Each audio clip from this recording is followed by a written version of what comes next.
श्री गुरु चरण सरोज रज निज मन मुकुर सुधारी। वर्णहु रघुबर विमल जस जो दायक फल चार। बोलिए सियावर रामचंद्र की जय। सिय राम मैं सब जग जानी करऊं प्रणाम जोर जुग पानी। आज समाज में इतने श्रेष्ठ कार्य हो रहे हैं, इतने प्रवचन हो रहे हैं, इतने धार्मिक कार्य हो रहे हैं, इतने दान हो रहे हैं। इन सब का प्रभाव जो समाज में है वो पड़ता हुआ क्यों नहीं दिखाई देता? अन्याय, अत्याचार, पीड़ा समाज की बढ़ रही है। इसका मूल कारण क्या है? आइए आज इस पर विचार करते हैं।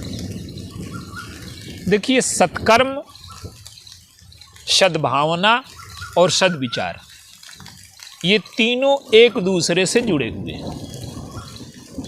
बाहर से जब व्यक्ति श्रेष्ठ कार्य करता है, उसका चरित्र अच्छा दिखाई देता है, तो उसके मूल में भावना क्या है और उसके मूल में उद्देश्य क्या है?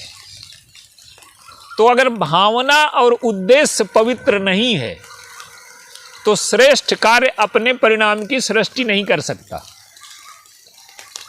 अच्छा काम करने से कल्याण होता है, भला होता है व्यक्ति का, लेकिन अच्छा कार्य भर हो, अच्छी भावना और अच्छा विचार ना हो तो उसका परिणाम श्रेष्ठ निकलेगा ही नहीं। जैसे एक दृष्टांत देखते हैं, विश्वामित्र जी हैं, बहुत बड़े महापुरुष हैं, तपस्वी हैं, भगवान के गुरु हैं, भगवान उनके चरण दबाते हैं, उनकी महिमा कह पाना असंभव है। लेकिन उनके जो चरित्र का प्रारंभिक बिंदु है वो क्या है? राजा हैं वो। वशिष्ठ जी के आश्रम में गए, उन्होंने स्वागत किया, सेवा की, लेकिन उनकी रजोगुणी प्रवृत्ति क्या है कि इतना बड़ा स्वागत आपने किया कैसे? सरल महात्मा है, उन्होंने बता दिया कि कामधेनु है। तो वो कहते हैं कि ये कामधेनु मेरे पास होना चाहिए, मैं राजा हूं। तो वशिष्ठ जी ने मना कर दिया, क्योंकि भोगी के पास कामधेनु नहीं हो सकती, त्यागी के पास और महात्मा के पास होगी। जिसने अपनी कामनाओं को जीत लिया है उसके पास कामधेनु होगी, और जो कामना से ग्रस्त है उसके पास कामधेनु होगी तो वो कष्ट और संकट का कारण बनेगी। तो उन्होंने एक तो कृतज्ञता नहीं व्यक्त की, मांगा और मांगने पर उन्होंने मना कर दिया तो छीनने पर उतर आए। न कृतज्ञता न धन्यवाद, मांगना और मांगने पर छीनना, और छीनने पर जब हार गए तो उनमें उनके मन में एक प्रतिक्रिया होती है।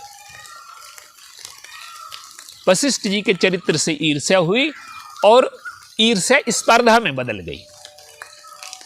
हम इनसे बड़े बन करके दिखाएंगे, ब्रह्मर्षि बन करके दिखाएंगे। तो जो बड़ा बनने की होड़ है, जो मात्सर्य है, वो उनके जीवन में आ गया। उन्होंने त्याग को, तपस्या को स्वीकार कर लिया, राज्य छोड़ दिया। हम अच्छे कार्यों को करना चाहते हैं पर अपनी सुविधाएं नहीं छोड़ना चाहते। इतनी संकल्प शक्ति है कि सारी सुविधाएं, राज्य, सब कुछ छोड़ दिया। सुविधाएं छोड़ दी, अहंकार छोड़ दिया बड़प्पन का, और तपस्या में लग गए। लेकिन त्रिशंकु उनके शिष्य हैं, वो कहते हैं हम स्वर्ग जाना चाहते हैं। वशिष्ठ जी ने मना कर दिया, ऐसे संभव नहीं है।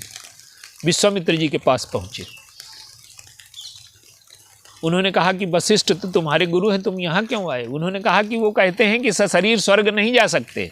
उन्होंने कहा कि जा सकते हो, और अपनी तपस्या के माध्यम से त्रिशंकु को स्वर्ग भेज दिया। अब देखिए, अपने लिए स्वर्ग नहीं बना पाते, दूसरे को स्वर्ग भेजना बहुत बड़ी उदारता है। तपस्या दे देना बहुत बड़ी उदारता है। और जब त्रिशंकु लौटने लगे तो नया स्वर्ग बनाने लगे।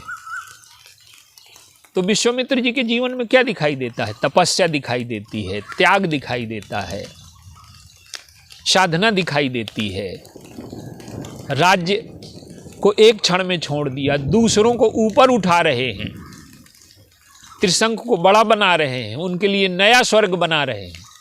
ये सारे श्रेष्ठ कार्य करते हुए भी उनके अंतःकरण में जो भावना और विचार है वो श्रेष्ठ नहीं। भावना क्या है? मात्सर्य की, कि त्रिशंकु को ऊपर भेज रहे हैं वशिष्ठ जी को नीचे दिखाने के लिए। तो हम कभी कभी श्रेष्ठ कार्य भी लोगों को नीचे दिखाने के लिए करते हैं। तो जब श्रेष्ठ कार्य के पीछे सद्भावना और सद्विचार नहीं होते तो उस श्रेष्ठ कार्य का परिणाम हमारे जीवन में नहीं आता। तो मूल वृत्ति क्या है? मात्सर्य की। मूल वृत्ति क्या है? ईर्ष्या की। वशिष्ठ से बड़े सिद्ध होना है, उसके पीछे लोक मंगल की भावना नहीं है कि समाज का कल्याण हो जाए, समाज का हित हो जाए। उसके पीछे उद्देश्य पवित्र नहीं है कि ईश्वर मिल जाए, हमारा जीवन धन्य हो जाए, हमारे जीवन में पूर्णता आ जाए। तो न तो पूर्णता की प्राप्ति, न अंतःकरण की शुद्धि, और न ईश्वर की प्राप्ति, और न लोक मंगल की भावना। भावना क्या है? वशिष्ठ जी से मैं बड़ा हूं, ईर्ष्या और मात्सर्य की वृत्ति है। तो उसका परिणाम क्या हुआ? कर्मनाशा नदी बन गई। हमारे जो पुराणों में कथाएं हैं ये सब अंतर्जीवन के चित्र हैं। तो वो ऐसा कर्म बाहर से भले श्रेष्ठ दिखाई दे, जिसके मूल में ईर्ष्या और मात्सर्य है, वो हमारे सत्कर्मों को नष्ट करेगा, वो कर्मनाशा बनेगा। और विश्वामित्र जी कर्मनाशा के जन्मदाता बने। इतना परोपकार, इतनी तपस्या करने के बाद भी, क्योंकि सद्भावना और सद्विचार नहीं। तो हम अपने जीवन में ये देखें कि जो हमारा श्रेष्ठ कार्य है उसके पीछे हमारी भावना क्या है, उसके पीछे हमारा उद्देश्य क्या है। और अंत में विश्वामित्र जी क्या होते हैं कि उनकी भावना भी पवित्र हो जाती है, उनका उद्देश्य भी पवित्र हो जाता है। तपस्या, दूसरों को स्वर्ग भेजना, नया स्वर्ग भेजना, बनाना, उन्हें धन्य नहीं कर पाया। अब वो यज्ञ की दिशा में मुड़े। इतने जब सद्गुण आ गए तो यज्ञ का अर्थ है परोपकार की भावना। और परोपकार की जो भावना है, ऐसा कर्म जो अपने स्वार्थ के लिए न करके दूसरों की स्वार्थ की पूर्ति के लिए किया जाए, वो कर्म जो है यज्ञ कहलाता है। लेकिन कोई भी ऐसा कर्म चाहे श्रेष्ठ हो, जब तक ईश्वर की सहायता हमें नहीं मिलती, वो श्रेष्ठ कार्य कभी पूरा नहीं हो सकता। ये प्रत्येक मनुष्य के जीवन का सत्य है। ये विश्वामित्र जी के जीवन के अकेले सत्य नहीं है कि बिना ईश्वर की कृपा के, बिना ईश्वर की मदद के हम श्रेष्ठ कर्मों का संपादन कर ही नहीं सकते। और अगर कर भी लिया हमने किसी तरह से, तो हम अहंकारी हो जाएंगे, हमारा अंतःकरण दूषित हो जाएगा, अंतःकरण पवित्र न रह जाएगा।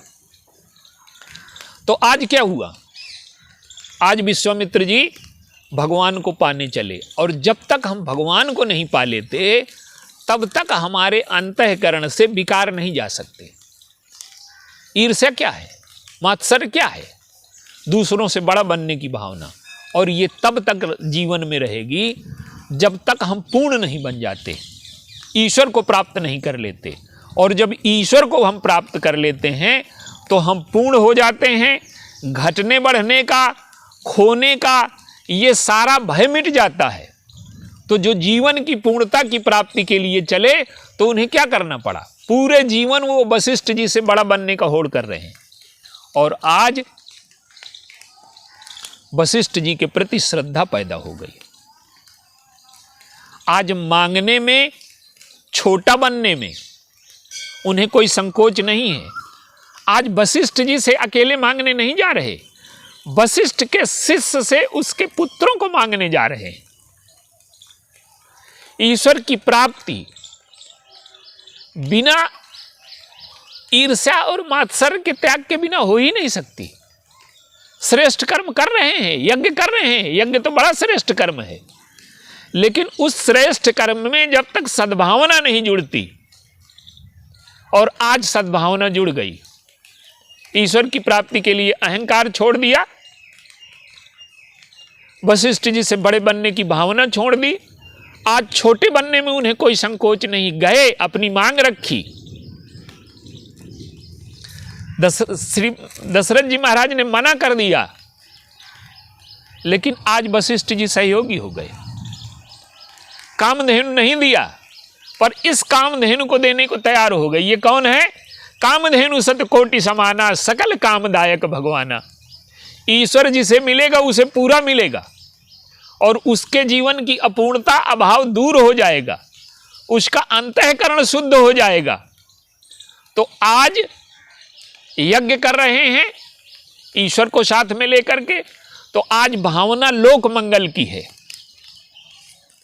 संसार का कल्याण हो। तो पहले अपने को बड़ा बना रहे थे, अब सारे संसार के कल्याण के लिए कर्म कर रहे हैं, और अंत में समर्पण आया।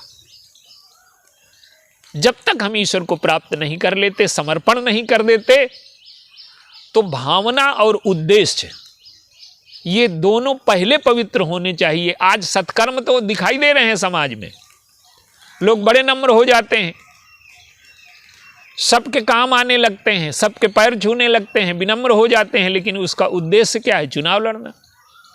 उसका उद्देश्य क्या है? सत्ता और पद प्राप्त करना। तो उद्देश्य पवित्र नहीं है। सत्कर्म दिखाई देता है, चरित्र बड़ा अच्छा दिखाई देता है, बड़े दानी दिखाई देते हैं, बड़े कर्मठ दिखाई देते हैं, पर मूल उद्देश्य सत्ता, भोग, वैभव प्राप्त करना है। तो हमारे जीवन में जब तक सत्कर्म के मूल में सद्भावना और सद्विचार नहीं होते, तब तक हमारा सत्कर्म न तो पूर्ण हो सकता है और न तो सत्कर्म का हमें फल मिलेगा। तो हमें सत्कर्म के साथ सद्भावना और सद्विचार को जोड़ना पड़ेगा, तभी हमारा सत्कर्म सार्थक होगा, हमारा अंतःकरण शुद्ध होगा, पवित्र होगा, हमारी भावना मीठी होगी, और ईश्वर की प्राप्ति होने से हमारा जीवन पूर्ण हो जाएगा, दुख मुक्त हो जाएगा। और ऐसा कार्य करते हैं तो हम अपने को भी दुख मुक्त करेंगे और समाज को भी करेंगे। बोलिए सियावर राम।